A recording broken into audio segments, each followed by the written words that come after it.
Hi guys, welcome back to my channel. My name's Nkechi, aka Nigerian Princess, in case you were wondering.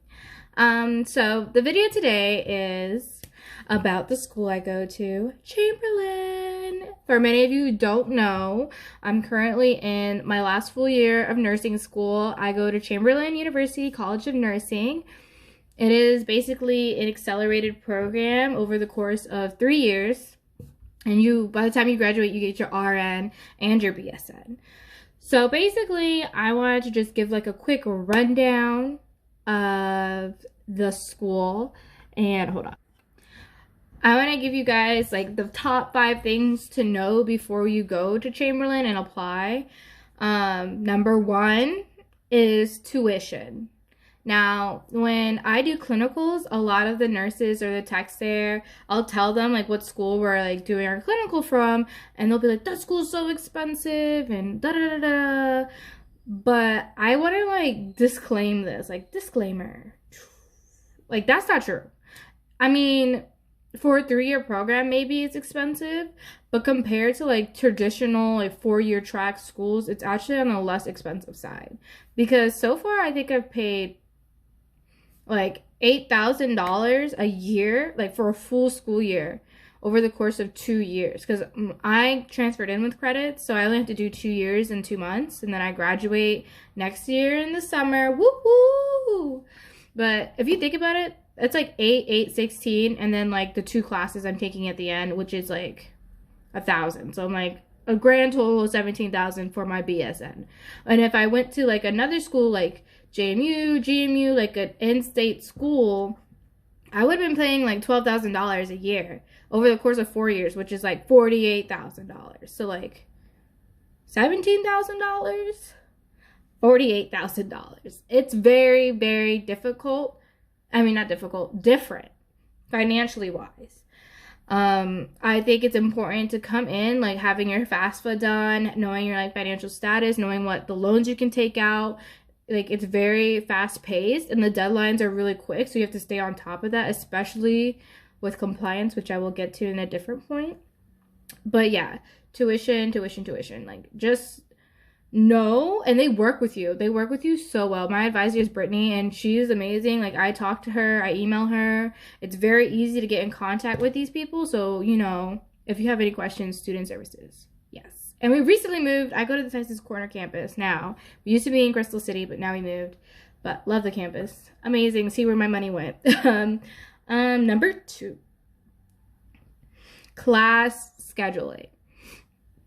I think since I've been going here, which was 2019, that was like the biggest complaint I heard from like my fellow classmates was the scheduling of classes, because I don't want to discredit them. Like for some people, their schedule is really strict for work and like they have children, so that's hard to like move your schedule around. They have gotten a lot better because like now, like in the past, we would sign up for classes like so like you would have, each session length is 8 weeks long, and you would have on that 7th week or that 5th week, you would schedule for your next session. So if your session in January and we're in that 7th, 8th week in February of the class, you would sign up for your March and April session on that 5th or 7th week. So you wouldn't know which days the classes fell on and what times they were until that 2-week period. And then after that session ended, like those 2 weeks, you would be right back in class. So there's not really a break between each session. So there's not a lot of wiggle room if you already have like a set work schedule or a set like childcare plan. So scheduling, but recently they have gotten a lot better. Like we just recently like did our scheduling for our May session, and it's currently like February. So we're like planning our classes like a session ahead. So like our March session, like our schedule is done. Like now we're gonna do like clinical assignment. Hopefully within the next 2 weeks they claim. I don't know. Well, while we're on scheduling, compliance. You have to be on top of your it's like complio.chamberlain.edu. Your compliance has to be on your game, because you think you're compliant and then you click and you log in and it says not compliant, and they will drop you from your clinical site. And if someone else was waiting to like claim your spot and they claim it, poof, poof, there goes your clinical. It's gone, like gone with the wind. So you gotta like be on it. Like if you know something is coming up and it's due, you gotta do it. It's not optional. That one's also very easy. Like there's like a call number. If you like, I've called before when I was like something was due and I had to sign up for a clinical, and I would just call them the day before and be like, can you please move it to compliant? Like I already submitted the document. The people are super nice. They'll like look at the document. If it's the right document, the right signage, and everything's dated, has your name, boom, compliant. It's super easy. But you know, you gotta be nice to these people. Like this is their job, but you gotta be kind and honest and, you know, sweet. Can't be rude. So 2 is scheduling. Number 3, I would say number 3, at the old campus, it would have been parking. If this was like done 2 months ago, I would have said parking. But number 3 is studying. And I say this because, I know how hard it is to study. I'm like a person who's very visual and hands-on. So when you are studying for these exams, you have to have like a friend group, or not even a friend group, just a study group from your class or other classes that think similar to you, or who can concise the information and make it easier for you to understand. And so like if you don't like to talk to people, this will be a good way, like this school's a good way to make you talk to people, because you need to study. And when I say study, I mean like study. But on the other hand, I don't think you should study and not have a life, like at all. Like you need to study when you study and then have a life. I hate it when people are like, I don't have time for anything, blah, blah, blah, blah, blah. And you know, that might be true. You might have like school, work, life, and all those other things. However, you still have to make time to have a personal life. Otherwise, you are going to drain yourself very, very quickly. Because this school is very, when I say fast-paced, I mean like in a blink of an eye, you're at your final, and you have to maintain, I'm going to get there, but let me finish my studying point. You need to know how to study. You need to know how your mind works. So you need to tell yourself before you get to those really, really hard classes, like, this is how I'm going to study. Like, this works for me. Like, figure that out early on. So that way when you get to, like, near the end and the classes are harder, like, you know what works best for you. So number 4, with that being said, grades. Whew, Lord Jesus. So the grading at Chamberlain is very, very different from other schools. So, and I mean like in the start range and the range in general and the following. Okay, so let me tell you this. So we have core and we have supplemental assignments. For our core assignments, you have to maintain a 76%. So if you are at a 76, you pass in the class. If you are at a 75.95, 0.999, you are failing the class. And a 76 at our school is a C, like a low C, like a C, I think a C minus. Yes, C minus. So a 76 in our core is passing. You could have a 95 in your supplemental, but your supplemental is what's in the name. It's supplementing. It's supplementing your grade. So you have a 76 on your core and you have like a 97 in your supplemental. Guess what your grade is? Probably like an 83, because your core grades have the most weight in your grade. Like, it carries more than what a supplemental would. So like your exams, all that stuff, that's 30% of your grade. But like a paper that's supplemental might be 5%, might be 10%. It's not gonna weigh as much as a core grade. You see what I mean? So when you are looking at your grade and you see you got that 87% and it's say an F, boo, I'm telling you, look at that core. Like, all I do now is look at my core. I don't even pay attention to the supplemental. I'm just like, core? What are you? Like, I need to know my core, because that's what matters. With that being said, so a 76 to like an 84 or something, I don't want to get the wrong information, but I'm pretty sure 76 to 84 is still a C, like a C+.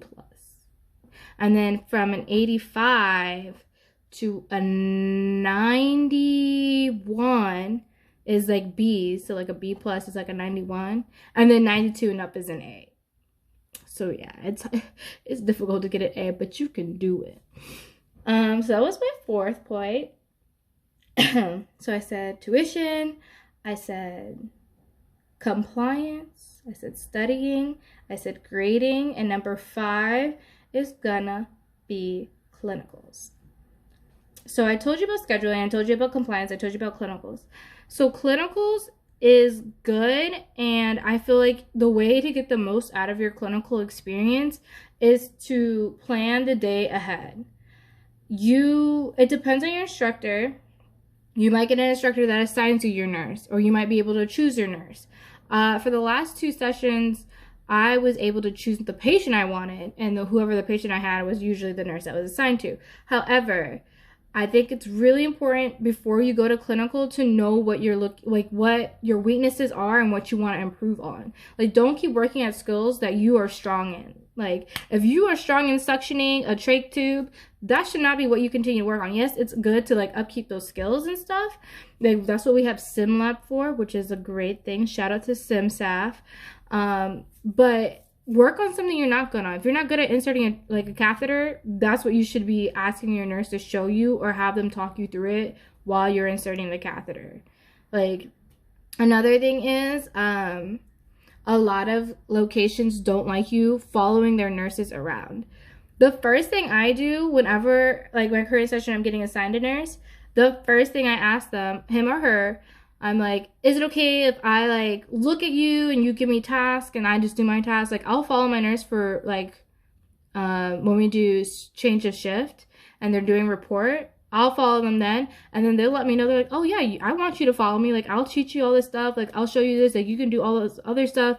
So I've had some of the best nurses. I have yet to have a nurse who hasn't literally helped me learn, has taught me something new. A lot of them are literally godsends.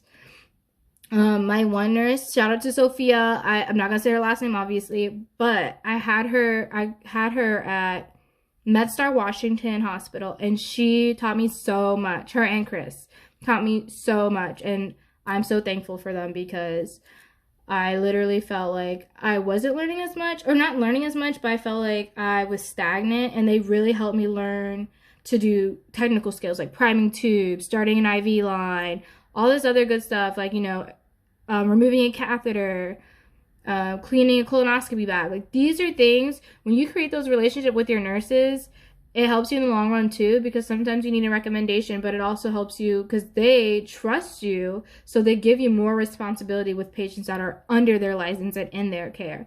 So, just make sure when you're going to these clinical sites, you give respect, you get respect, but also, don't go outside of our scope of practices. We are not RNs. We are not registered. We do not have a license. So do not go outside of our scope. And if you don't know what your scope is, I guarantee your clinical instructor will let you know. They will stop you before you do anything. So, but all in all, if I could give Chamberlain, out of a 5-star rating, I would give them a solid 3.75. And I'm only doing this because sometimes it's disorganized and sometimes it's difficult to get information, but the people you're surrounded by are very supporting, and I haven't had a super negative experience. So a 3.75 is a really good rating, because, some of these schools be getting 2s. But a 3.75, probably a 4 after this session when I'm less stressed.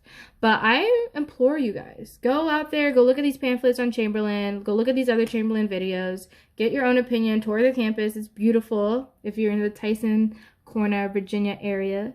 And I'm glad I could give you insight. And if you have any questions, just leave them in the comments below.